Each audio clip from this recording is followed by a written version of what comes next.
CNBC TV 18, celebrating 16 years of business leadership.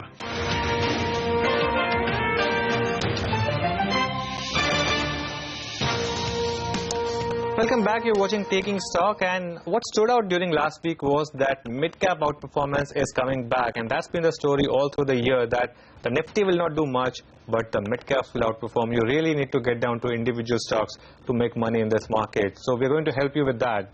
Joining us now is Arun Baid, Vice President Research at Religare Capital Markets. Arun, hi. Good to have you on the show. First stock that I want to discuss with you is Mayur Uniquoters. It's a stock which has done well over the last few months, but at current prices, do you think it still offers a good risk-reward ratio? Yeah, we like this company because he is the largest organized player in artificial leather market, and our view is that when economy recovers, these kind of companies will do really well. At the same time, Mayur gets about 25% of revenues from exports. So with rupee moving the way it has been moving, and Mayur being the only guy, organized guy from India, in fact he's the second player from Asia besides the Chinese companies to be exporting directly to OEMs in US. So companies like Chrysler and Ford are his main customer in US. That segment can be another growth area. On top of it, domestic footwear market has not been doing well for the last few quarters. So when your economy recovers, we do believe that Mayur having about 50% of revenues coming from this segment will see a significant pickup. So net-net, our view is that Mayur is a good place to be in. There may be a few quarters issue with the growth which we're seeing across the board, but this company is well placed to capitalize whenever the economy recovers. At the same time, they are doing their bit by getting into new areas. So for example, he's getting into furnishing business. Furnishing market is a completely unorganized market in our country. So he's getting into that business whereby he's able to diversify his revenue stream from footwear and auto to even furnishings. So that can be another growth area for this company. So we believe that he can grow at 15-20% sustainable even in this kind of tough conditions on the PAT side. And that on that basis, the stock looks really attractive. His return ratios are very high. Another growth area for this company can be the PU plant, which they are waiting an approval to come through. Now the PU plant will be the first of its kind in our country on a larger scale perspective, and PU is more or less imported in our country. So this can be a huge trigger for the stock. This plant will come through in FY18 only, but a clarity on this particular aspect will lead to a significant upside on the stock going ahead also. Okay, well, so we are very bullish on the stock. All right. Arun, it seems as though you like a lot of these consumption stories itself. What's the story behind Somani Ceramics? They're also raising funds via QIP? Yeah, so Somani Ceramics is the third largest organized guy in our country in tile segments. Tile market is about 24,000 crores, and of which about 12,000 is organized market. So again, what we have seen is, this segment is going to be much better off compared to most other segments in that particular area, for a simple reason is that tiles are going to be used when your construction is being done. Whether the property is sold or not is a separate issue altogether, but when you're doing a construction, you're going to use tiles for sure. And Somani has a huge presence in Tier 2, Tier 3 cities. So what we observed even in this slowdown is that Tier 2, Tier 3, the small retailers are still buying. They are doing their work on their housing, and that's leading to the growth in this particular company.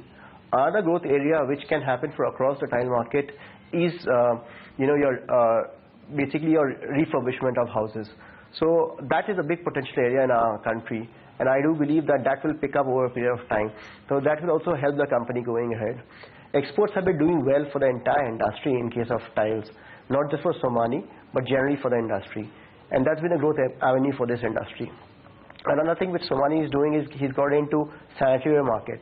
So the market is similar to tiles, and that's going to be another growth avenue for him. So we do like Somani because of these aspects.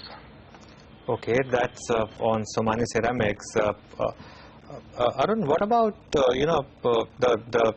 stock like V-Mart Retail? Because there's quite a bit of a problem with a lot of these retail companies with the kind of competition that you have seen from online retailing. With this kind of environment, why are you picking V-Mart Retail? So V-Mart is a company which caters to Tier 3, Tier 4 cities of our country. So he's meeting the aspiration market basically. The penetration levels there are obviously low for e-com. At the same time, the customers there believes in touch and feel, and then only buys the product. So our view is that e-com is still a long way away to enter into these kind of markets. You will have some segment which will move to that market, but not to the entire market. On top of it, you have to realize that V-Mart typically caters to the mass market. So for an example's sake, his average selling price of an apparel is about 260 rupees. That's a market for which, in that kind of market, the consumer normally is very, very particular about what he's buying. And for him to take a risk of that amount of buying online and that product not working out the way he's thinking is a bit high. So you will have a bit of youth which will move to that segment for sure, but a major market will still be with this kind of companies. Again, on the front of their competition, V-Mart typically where they operate, sort of 122 stores they would be having right now. I think about 50-60 stores would be having organized competition. Rest of them are all virgin markets. So from that perspective, they have a huge advantage. So what this company is trying to give is that basically they are trying to give you an option of buying in a metro-like store at the price of Linking Road. So the ticket size is pretty low and it's for the mass market. So that aspiration they're trying to cater through from their stores. And I think that's a huge potential for that kind of market. Both e-com will survive and these kind of stores will survive. So our view is over a period of time, both will survive together. But in the near term, there will be a lot of noise being created. But still, these kind of companies will continue to do well. All right, Arun, thanks a lot for your stock picks today and have a good weekend. Well, that's all the time that we have on this edition of Taking Stock.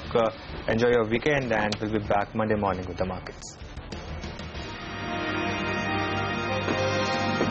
CNBC TV 18, celebrating 16 years of business leadership.